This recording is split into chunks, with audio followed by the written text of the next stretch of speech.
ঢাকা বিশ্ববিদ্যালয় ছাত্র দলের নেতাকর্মী এবং কিছু সংখ্যক শিক্ষার্থীর সঙ্গে আমি সরাসরি কথা বলেছি।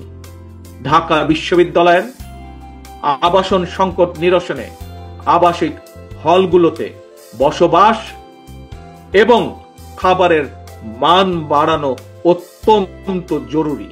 এ ব্যাপারে আমি শিক্ষার্থীদের সঙ্গে কথা বলে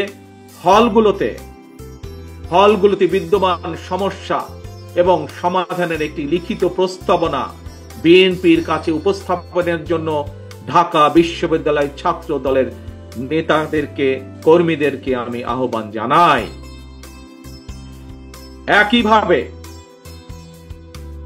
একইভাবে দেশের অন্য বিশ্ববিদ্যালয়গুলোর শিক্ষক শিক্ষার্থীদের সঙ্গে কথা বলে সেই সব বিশ্ববিদ্যালয় সমস্যা এবং সম্ভাবনা নিয়ে সুপারিশ সহ রিপোর্ট তৈরি করার জন্য ইতিমধ্যেই বিএনপির পক্ষ থেকে ছাত্র দলের সংশ্লিষ্ট নেতৃত্বকে নির্দেশনা দেওয়া হয়েছে।